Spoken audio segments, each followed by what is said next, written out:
मुख्यमंत्री पुष्कर सिंह धामी के नेतृत्व में उत्तराखंड सरकार ने ऑपरेशन काल नेमी के तहत देवभूमि की सांस्कृतिक, धार्मिक और सामाजिक अस्मिता से खिलवाड़ करने वालों पर सख्त कार्रवाई की है। 3 जिलों में 4,802 से ज्यादा लोगों का सत्यापन किया गया, जिनमें 724 मुकदमे दर्ज किए गए और 511 गिरफ्तारियां की है। अवैध रूप से रह रहे 19 बांग्लादेशी नागरिकों को पकड़ा है, जिनमें से 10 को डिपोर्ट किया जा चुका है, जबकि 9 पर कार्रवाई जारी है। सरकार का साफ संदेश है कि पाखंड, ठगी और अवैध गतिविधियों के लिए उत्तराखंड में कोई जगह नहीं है और देवभूमि की गरिमा से किसी भी तरह का समझौता नहीं किया जाएगा।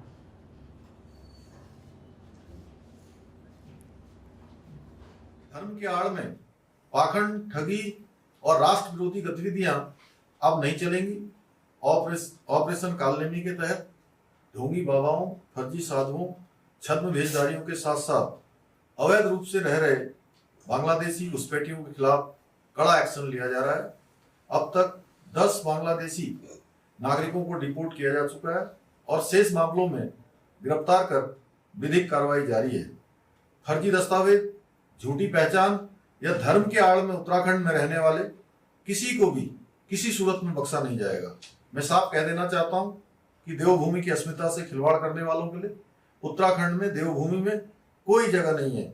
यहाँ किसी धर्म या समुदाय के खिलाफ नहीं है, किसी वर्ग के खिलाफ नहीं है, बल्कि कानून, सुरक्षा और आस्था की रक्षा का अभियान है। उत्तराखंड के मुख्यमंत्री पुष्कर सिंह धामी ने देहरादून में आयोजित मंथन 2025 5वां राष्ट्रीय नेता शिखर सम्मेलन में भाग लिया। इस दौरान उन्होंने स्टार्टअप और प्रौद्योगिकी के क्षेत्र में महिलाओं की उपलब्धियों पर गर्व व्यक्त किया और बताया कि उत्तराखंड को ईज ऑफ डूइंग बिजनेस में अचीवर्स और स्टार्टअप में लीडर्स की श्रेणी में मान्यता मिली है, जिसे राज्य के लिए गौरव का विषय बताया। तो मुख्यमंत्री धामी ने सम्मेलन में भाग लिया। तस्वीरें आप देख सकते हैं। पौधारोपण का संदेश दिया, महिलाओं के स्टार्टअप उपलब्धियों की सराहना और जमकर सराहना यानी कि तारीफ की, जमकर के तारीफ की है। मंथन 2025 महिला शिखर सम्मेलन का आयोजन किया गया, जिसमें तमाम महिलाओं को सम्मानित किया गया और सम्मानित करने की तस्वीरें आप देख सकते हैं। महिलाओं की स्टार्टअप के क्षेत्र में जो भी उपलब्धियां रही उसको लेकर के उन्हें सम्मानित किया गया, उन्हें उनकी प्रशंसा यहाँ पर की गई है। और जब आप इस तरह से किसी की मेहनत को सम्मान देते हैं तो जाहिर सी बात है हौसला भी बढ़ता है। भागीदारी न हो। आज महिलाएं उद्योग से लेकर कला तक, शिक्षा से लेकर विज्ञान तक और खेल से लेकर अनुसंधान तक, अंतरिक्ष की ऊंचाइयों से लेकर ओलंपिक के मंच तक और राजनीति से लेकर सेना के मोर्चे पर अपनी अलग पहचान बना रही हैं। आज महिलाएं अपने परिश्रम से, कौशल से और नेतृत्व क्षमता के बल पर जहां एक और बड़े बड़े औद्योगिक संस्थानों की प्रमुख बनकर उन्हें बुलंदियों पर पहुंचाने का काम कर रही हैं, वहीं स्टार्टअप के क्षेत्र में भी बहुत महत्वपूर्ण योगदान महिलाएं दे रही हैं। आदरणीय प्रधानमंत्री जी के मार्गदर्शन में और उनके सहयोग से हमारी सरकार भी राज्य के अंदर मातृशक्ति के कल्याण के लिए पूरी तरह से समर्पित होकर कार्य कर रही है।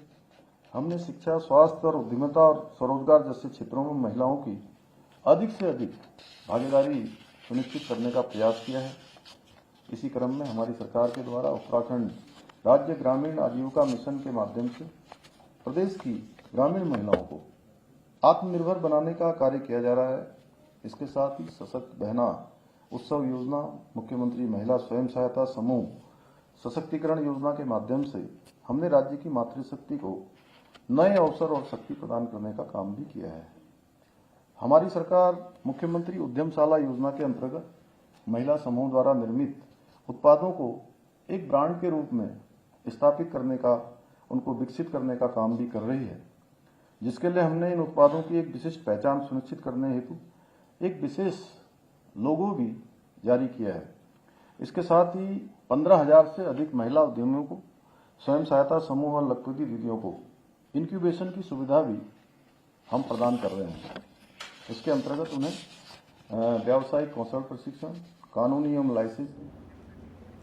चंपावत में महिला सहायता समूहों की उद्यमशीलता को सशक्त बनने के लिए जिला सभागार में एक दिवसीय कार्यशाला रखी गई, जिसकी अध्यक्षता पर्यटन और ग्राम्य विकास सचिव धीरज सिंह गर्ब्याल ने की है। उन्होंने कहा कि क्लस्टर और एकीकृत मॉडल अपना करके पर्यटन, कृषि, उद्यानिकी और होम स्टे को जोड़ा जाए, जिनमें महिलाओं को वर्ष भर स्थायी आय मिल पाए। सचिव ने महिला समूहों के स्टॉलों का निरीक्षण करके उत्पादों की गुणवत्ता और विपणन पर जोर दिया और एक पेड़ मां के नाम अभियान के तहत वृक्षारोपण भी किया। कार्यशाला में मुख्यमंत्री उद्यमशाला, लखपति दीदी, रूरल इंक्यूबेटर और सामुदायिक पर्यटन योजनाओं पर खासा चर्चा हुई और चाय उत्पादक गांवों को मॉडल गांव और ट्राइबल टूरिज्म को बढ़ावा देने के निर्देश दिए। कार्यक्रम में जिला अधिकारी, पुलिस अधीक्षक, सीडीओ सहित अधिकारी और बड़ी संख्या में महिला सहायता समूहों की महिलाएं मौजूद रही।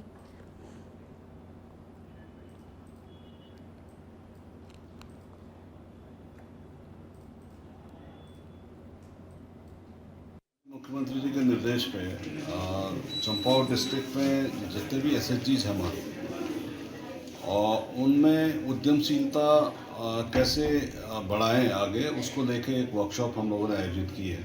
वैसे तो पूरे प्रदेश में हम लोग जितने भी ब्लॉक्स हैं उसमें सारे सीडीओज को हम लोगों ने डायरेक्शन दिया है कि उनके ब्लॉक्स में जितने भी एसएचजीज हैं उसमें जो आरबीआई का कंसेप्ट है रूरल बिजनेस इंक्यूबेटर्स का, और जिसको आप नया नाम अभी मिला है मुख्यमंत्री उद्यमशीलता योजना, उसके अंतर्गत कैसे एसएचजी की महिलाओं को एक इंटरप्रेन्योरशिप उनके उसमें बढ़ानी है, कैसे उसके लिए उनको प्रेरित करना है, इसके संबंध में एक थोड़ा सा एक हमारा इंटरेक्शन था यहाँ के जनपद के जितने भी एसएचजीज हैं उनके साथ, और पूरे जनपद में जितने भी लखपति दीदी के रूप में जो पोटेंशियल जिनका है, जो लखपति दीदी बन सकती हैं, इसको लेके भी उनके साथ एक वर्कशॉप था कि उनको क्या दिक्कतें आ रही हैं रजिस्ट्रेशन में, अपने बिजनेस को आगे बढ़ाने में, और समूह में कैसे सर्वाइवल अब सही ढंग से अपना करना है, इन सारी चीज़ों को लेके मैं रुद्वारा रीठा साहिबा में सिख गुरु गोविंद सिंह और उनके 4 वीर पुत्रों साहिबजादों की शहादत को भावपूर्ण श्रद्धांजलि दी गई। रैली और गोष्ठी में साहिबजादों की वीरता, धर्म रक्षा और अदम्य साहस को याद किया गया, जिससे मौजूद श्रद्धालुओं की आंखें नम हुई। बीजेपी नेताओं ने कहा कि ये इतिहास धर्म, न्याय और मानवता की रक्षा का प्रेरक उदाहरण है। कार्यक्रम में वीर बाल दिवस के मौके पर बच्चों और युवाओं ने भी भाग लिया और चारों साहिबजादों की शहादत की गाथाएं साझा की। मुख्य संयोजक सतीश चंद्र पांडे और जिला अध्यक्ष गोविंद सामंत ने युवाओं से प्रेरणा लेकर अपने कर्तव्यों का पालन करने का संदेश दिया। बड़ी संख्या में श्रद्धालु और कार्यकर्ता कार्यक्रम में मौजूद रहे और उन्होंने साहिबजादों के आदर्शों को याद करके उन्हें नमन किया। लोहाघाट के मनोज खरक्वाल भारतीय सेना में पदोन्नत होकर के मेजर जनरल बन गए हैं, जिससे चंपावत का नाम राष्ट्रीय लेवल पर रोशन हुआ है। वे जिले के पहले ऐसे सैन्य अधिकारी हैं जिन्होंने सर्वोच्च पद तक पहुंचकर जिले का गौरव बढ़ाया। शिक्षाविद पिता प्रोफेसर एससी खरक्वाल और माता शांति खरक्वाल के संस्कारों में पले बढ़े मनोज खरक्वाल ने एनडीए से चयन के बाद भारतीय सैन्य अकादमी से कमीशन प्राप्त किया और लगभग 24 सालों तक आर्टिलरी रेजिमेंट में अपने नेतृत्व क्षमता का परिचय दिया। उनकी ये उपलब्धि न केवल व्यक्तिगत सफलता है, बल्कि चंपावत जैसी सीमांत जिले के युवाओं के लिए प्रेरणा का स्रोत भी बन चुकी है। मुख्यमंत्री पुष्कर सिंह धामी सहित जनप्रतिनिधियों और समाज के विभिन्न वर्गों ने उन्हें बधाई देते हुए जिले का सामूहिक गौरव बताया। देहरादून में लगातार बढ़ रही यातायात जाम की समस्या को देखते हुए जिला प्रशासन ने बड़ा और अहम फैसला लिया है।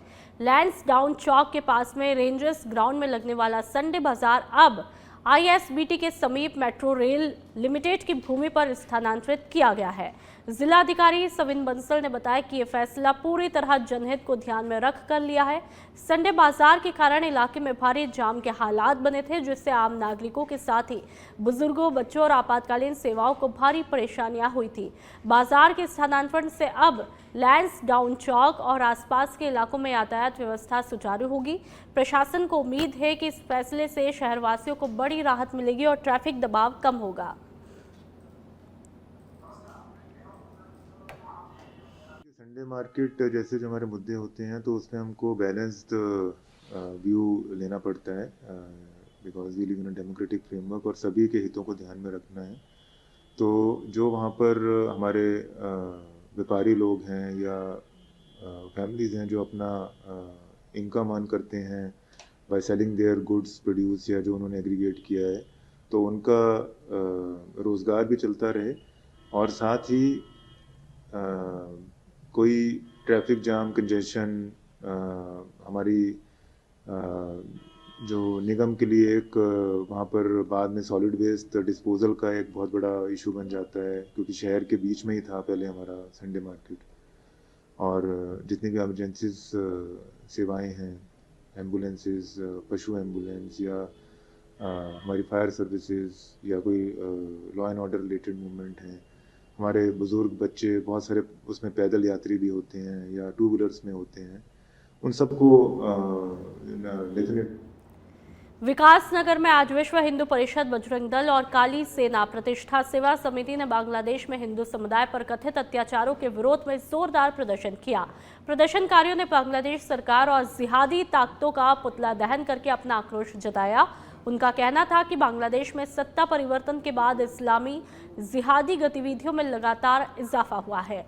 हाल ही में एक सामान्य हिंदू श्रमिक दीपू दास पर ईश निंदा का झूठा आरोप लगाकर उसकी हत्या की गई और शव को पेड़ से लटका कर जला दिया गया। प्रदर्शनकारियों ने इस घटना को मानवता के खिलाफ गंभीर अपराध बताया और केंद्र सरकार से बांग्लादेश में हिंदू विरोधी हिंसा पर तत्काल रोक लगाने की मांग की। उन्होंने ऑपरेशन सिंदूर जैसी कठोर कार्रवाई, आईपीएल से बांग्लादेशी खिलाड़ियों को बाहर करने और विरोध स्वरूप आईपीएल को निरस्त करने की मांग भी उठाई।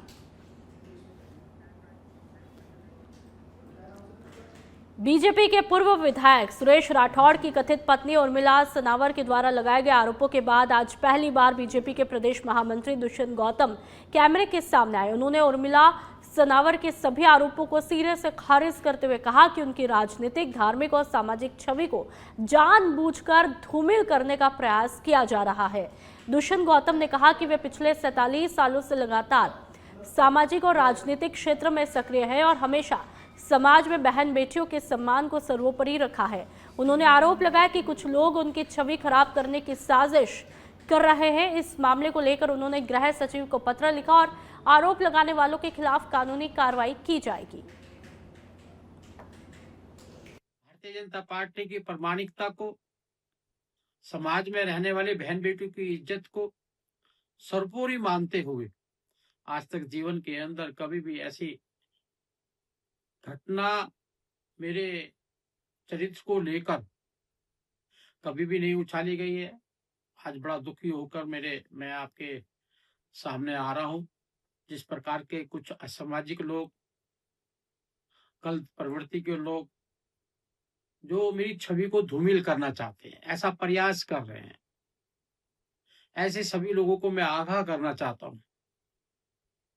जिस प्रकार से मीडिया में, सोशल मीडिया में लगातार ये वीडियो चल रही है, ये जहां से शुरू हुई है उसकी इंक्वायरी होनी चाहिए, उस व्यक्ति से तथ्य लेने चाहिए, उस तथ्य की प्रामाणिकता देखनी चाहिए।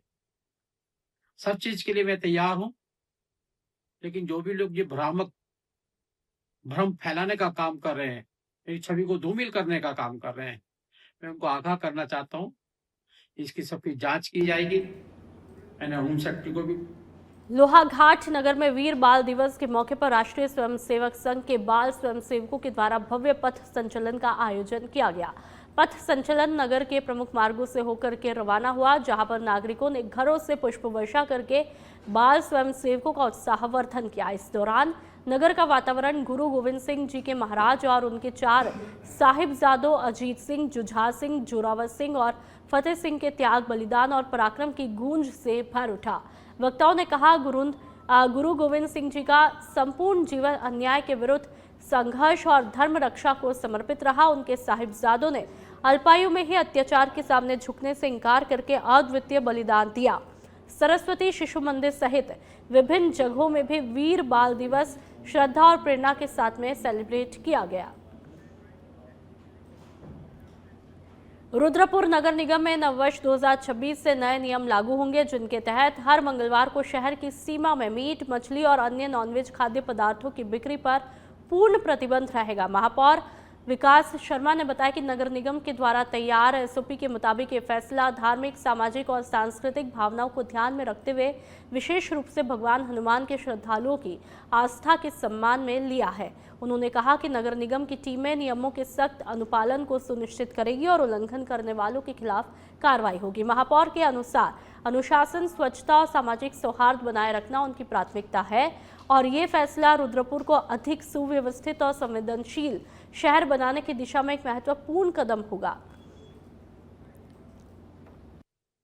हमारे लोकप्रिय मुख्यमंत्री श्री पुष्कर सिंह धामी जी यहाँ देवभूमि का स्वरूप बनाने में लगे हैं। आप देख रहे हैं जो 10,000 से ज्यादा उन्होंने अवैध अतिक्रमणों को हटाया है, 250 से ज्यादा मदरसे बंद किए हैं।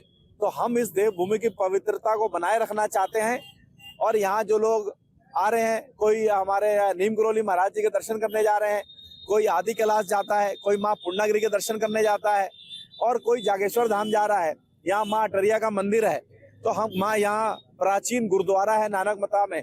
तो इसलिए हम लोगों ने निर्णय किया है कि जो भी लोग रुद्रपुर से आते हैं या जाते हैं तो उनके अंदर एक भाव आता है कि मैं देवभूमि में जा रहा हूँ। तो जब देवभूमि में प्रवेश करते हैं तो अब उन्हें महादेव का त्रिशूल नजर आएगा और बाजार के अंदर कहीं पे भी मांस मछली टंगी हुई नजर नहीं आएगी। हमने उनको ये उनकी गाइडलाइन जारी कर दी है कि आप टंगा हुआ मांस नहीं रखेंगे, कपड़े में लपेट के रखेंगे, ब्लैक शीशे में रखेंगे, फ्रीजर का इस्तेमाल करेंगे, मांस को फ्रीजर में रखेंगे। आप जो मांस बेच रहे हैं वो पूर्णतः हाइजीन होना चाहिए, स्लास्टर हाउस से कटा कर लाएंगे। जो स्टील के उपकरण है उसको काटने वाले वो इस्तेमाल करेंगे, गंदगी नहीं करेंगे। अगर आप ये गंदगी करेंगे, ये सब चीजें नहीं करेंगे, हम इनका चालान काटेंगे। और इसके अलावा हर मंगलवार, क्योंकि मंगलवार हमारा आस्था का दिन है और पुराने हमारे जो पूर्वज हैं, हमारी जो संस्कृति है वो मंगलवार को बहुत मानती है। इसी को देखते हुए हमने मंगलवार की इनकी साप्ताहिक छुट्टी का भी निर्णय लिया है। अब इन्होंने सबने सहमति। मुख्यमंत्री पुष्कर सिंह धामी के दिशा निर्देशन में मॉडल जिला चंपावत में संचालित सरकार जनता के द्वार कार्यक्रम आम लोगों के लिए बड़ी राहत बनकर सामने आया है।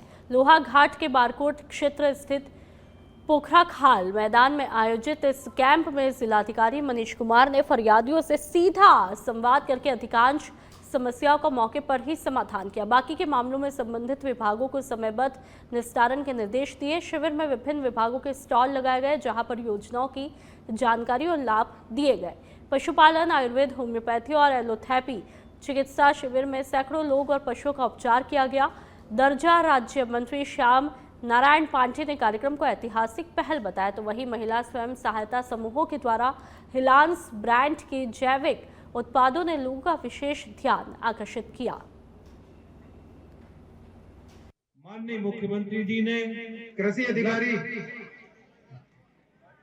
लगभग 23 विभागों की समस्या जो हमारे ग्रामीण भाइयों को, बहनों को, माताओं को लगातार झेलनी पड़ती है, उसकी समस्या का समाधान आपके घर में आकर के, आपके न्याय पंचायत केंद्र में आकर के उन समस्याओं का समाधान करने का प्रयास किया गया है।